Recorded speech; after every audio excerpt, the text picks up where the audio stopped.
السلام عليكم ورحمة الله وبركاته. تحية طيبة للجميع. تحدي جديد يدخله منتخبات المغرب للفوتسال في الوقت اللي المنتخب المغربي الأول يستعد إلى السفر إلى الرياض السعودية من أجل إقامة فعاليات أو المشاركة في فعاليات بطولة دورة ألعاب التضامن الإسلامي. ها هو منتخب المغرب للفوتسال لأقل من 19 سنة يتحدى كرواتيا وفرنسا، بطولة أو دوري الدولي الودي للفوتسال في فرنسا، فيما يسمى دوري أو فوتسال مونتايجو كاب 2025، النسخة رقم 8 من فعاليات هذه البطولة، المشاركة الأولى للمنتخب المغربي في هذه البطولة. من خلال النسخ السابقة كان هناك أبطال متوجين زي البرتغال وأسبانيا وفرنسا، أهم اللي توجوا بالبطولة قبل كده، لكن المنتخب المغربي بيشارك معاهم للمرة الأولى. النهاردة عندنا الانطلاقة، مباراة الافتتاح، مباراة تجمع المنتخب المغربي أقل من 19 سنة بقيادة يوسف المزراعي، واللي هنوضح لحضراتكم لائحته لهذه المواجهة.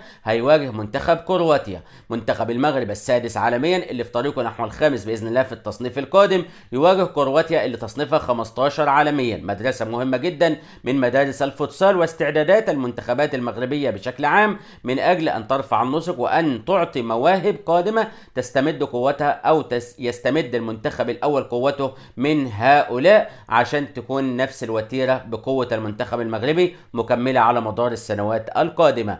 إذا احنا النهاردة على موعد مع مباراة المغرب وكرواتيا، منتظرينها الساعة 7 مساء بتوقيت فرنسا. 7 مساء بتوقيت فرنسا. الناس اللي في المغرب بقى، اخواننا واحبابنا في المغرب، يقولوا لنا توقيتها بالمغرب هيكون الساعة كام عندما يكون التوقيت في فرنسا 7 مساء. طبعا تقريبا كده هيكون عندنا الساعة 9 مساء بتوقيت مصر. طيب ده المباراة الأولى. نظام البطولة ايه؟ هناك كمان مشارك منتخب فرنسا. طبعا كان المجر موجود ولكن اعتذر قبل انطلاق البطولة، وبالتالي اقتصرت المشاركة في الدورة على 3 منتخبات. المغرب بيبدأ مع كرواتيا النهاردة، الجمعة 31/10 فرنسا هتواجه كرواتيا، والسبت 1/11 المغرب هيواجه فرنسا، وبالتالي كل منتخب هيخوض مواجهتين. في النهاية المنتخب اللي هيقدر يكسب الماتشين أو يكسب أو يسجل أكبر عدد من الأهداف هيحسم لقب البطولة في النهاية. تجربة جديدة للمنتخب المغربي الذي ولد بطلا، بنقولها في كل فيديو. يوسف المزراعي لما راح باكو أذربيجان 2023 لاعب أذربيجان وبيلاروسيا في أول انطلاقة لهذا الجيل، فاز في المباراتين وتوج بطلا لكأس الملك هناك في أذربيجان. يوسف المزراعي لما راح شارك في بطولة في كرواتيا تساوى مع اسبانيا في عدد النقاط، فارق الاهداف فقط اللي منح الصداره لاسبانيا على حساب المنتخب المغربي. ها هو الخروج الثالث للمنتخب المغربي. المنتخب المغربي ده اللي لسه في شهر يونيو الماضي فايز على اسبانيا 4-2، وبالتالي منتخب كده ينم انه هيكون قوي جدا جدا بسم الله ما شاء الله. طبعا عايزين نشاهد المباراة. اكتب لنا في قسم التعليقات اريد متابعة المباراة في حال توفر الروابط كما عودنا حضراتكم في أي مباراة للفوتسال إن لم تكن منقولة عبر الرياضية المغربية 3، فبالتالي بننتظر لينكات البث المباشر سواء فيسبوك سواء في أي مواقع السوشيال ميديا في جوجل. هنطلع نطمن حضراتكم، هنحط رابط نرد عليكم برابط المباراة، أو نثبت تعليق يكون موجود في رابط المباراة اللي من خلالها تقدر تتابعها بإذن الله تعالى مباراة المغرب ضد كرواتيا. فلو أنت مهتم بمتابعة اللقاء اترك لنا تعليقا ينم عن ذلك، وإن شاء الله تعالى في حال توفر الروابط هنخبر حضراتكم على طول ونرد عليكم.